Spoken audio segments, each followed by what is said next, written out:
Phone काटते रहे मेरा उधर है, इधर वो रहे भाई जी।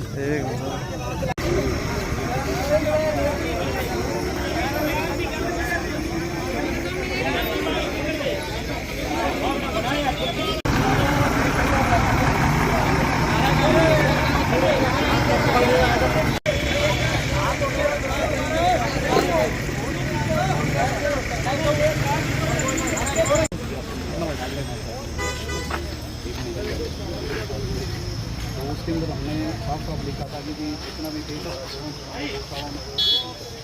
एक महीने का समय डीसी साहब को सिर्फ ऑर्डर देना, हम गिनती करके देंगे कि इसके अंदर कितनी जगह हैं। हम आपके साथ मिलकर काम करने के लिए तैयार हैं, लेकिन फिर ठीक है जी, ये हमारे को लिखित रूप में चाहिए।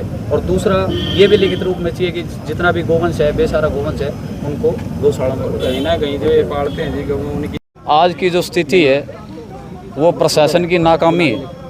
हमने पिछले महीने प्रशासन को ज्ञापन दिया था, डीसी साहब को ज्ञापन दिया था, जिसके अंदर हमने साफ साफ लिखा हुआ था कि जो गौओं की जो दुर्दशा हो रही है उसके सुधार के लिए हमने प्रशासन को लिखा था कि जितना भी बेसहारा गोवंश शहर के अंदर घूम रहा है उनको भी व्यवस्थित ढंग से गौशाला में पहुंचाया जाए। लेकिन प्रशासन ने इस गौओं की जो दुर्दशा है उसको नकारा है, हमारी जो समस्याएं हैं उनको नकारा है, गौओं की समस्याओं को नकारा है, तभी ये स्थिति आज देखने को बन रही है। आज 4 गोवंश एक साथ इकट्ठे मृत पड़े हैं। तो इसका कारण क्या है? इसका कारण प्रशासन ही है जी। अगर प्रशासन इनको गौशालाओं में भेज देता तो ये स्थिति आती ही ना कभी। आज तो ये गोवंशों ने अपने ऊपर अपनी मृत्यु ले ली, कल को किसी आदमी की भी मृत्यु हो सकती है, किसी बच्चे की भी मृत्यु हो सकती है, कोई और बड़ी दुर्घटना हो सकती है। तो इस दुर्घटना से बचाने के लिए तो इसका एक इलाज है जी, जितना भी बेसहारा गोवंश है वो प्रशासन नोटिस भेज के गौशालाओं में पहुंचाए। और हमारा रोड जाम करने का भी यही आज मोटिव है कि जब हमने प्रशासन को लिखित रूप में सब कुछ दे दिया, प्रशासन ने उसको अटेस्ट भी कर लिया और प्रशासन ने उसके बावजूद भी उस पर कोई कार्रवाई नहीं करी, गोवंश को पहुँचाया नहीं वहाँ पे गौशालाओं में, तो इसलिए हमने रोड जाम किया है। जब तक प्रशासन हमारे को लिखित रूप में नहीं देगा कि हम इनको गौशाला में पहुंचा रहे हैं और व्यवस्थित ढंग से इनको रखेंगे, तब तक ये रोड जाम नहीं खुलेगा। तो भाई साहब आपने 4 गोवंश देखा, क्या लगा आपको? कोई एक्सीडेंट है या किसी को मार के फेंका गया है? अगर ये एक्सीडेंट होता तो इनके कमर पे चोट लगती जी, ऊपर के हिस्से पे चोट लगती।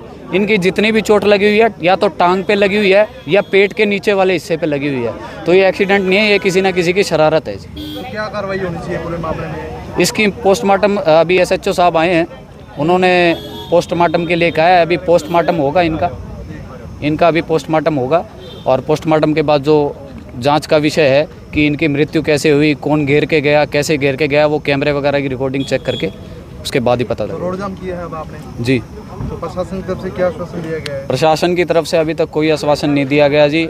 हम आश्वासन मांग रहे हैं कि हमारे को लिखित रूप में मिले कि जितना भी शहर में बेसहारा गोवंश घूम रहा है उनको व्यवस्थित और अच्छे ढंग से गौशालाओं में पहुंचाया जाएगा ताकि उनकी स्थिति सुधर सके और जो ये दुर्घटनाएं हो रही हैं ये दुर्घटना ना हो। तो गौ माता यहाँ पर 2 पड़ी हुई हैं, तो इन संबंध में अपने बजरंग दल वाले और कुछ 2-3 संस्थाएं हैं, उन्होंने जाम लगाया था।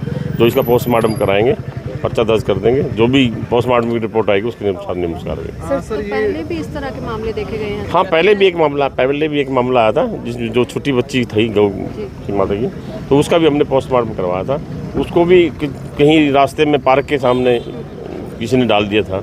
अब वो जो भी कैमरे हैं ना, वो कैमरे सारे चेक कर लेंगे किस व्हीकल में लेकर आए थे, कैसे लेकर आए थे। सर 4 गायों का एक साथ मिलना, तो उनके ऊपर क्या कार्रवाई हो सकती है अगर किसी की साजिश है तो? नहीं, साजिश है तो फिर तो पर्चा दर्ज है बिल्कुल। लोग घरों में गाय पालते हैं, दूध निकाल कर सड़कों पर छोड़ देते हैं, उन लोगों को क्या चेतावनी देना चाहोगे? तो ये तो जैसे महामूर्ख लोग हैं, हम तो उनके बारे में तो महामूर्ख कहेंगे। भाई दूध पीना जानते हैं, उनकी सेवा भी जब करना जरूरी चाहिए। उनके लिए अपना रहने के लिए उनके लिए स्थान बनाएं और वहीं पर उनका चारा नहीं बनाते हैं तो क्या नहीं, उनके खिलाफ नियम कार्रवाई जो भी बनेगी वो कार्रवाई। संस्थानों ने प्रशासन से भी मांग की थी कि इनको गौशाला में भेजा जाए, क्या कुछ इसके बारे में भी सोचा? तो इस संबंध में हम मीटिंग करेंगे, मंगलवार को मीटिंग हमने कह दी है, गौशाला में मीटिंग करें। जितनी भी गौशाला हमारे यहाँ पर शहर में है, सत्संग में, उनकी सारे की मीटिंग लेंगे, उनको भी निवेदन करेंगे भाई आप भी अपनी गौशाला में अगर स्थान है तो उनमें जो हमारी गौ माता घूम रही हैं उनको वहाँ पर रखा जाए।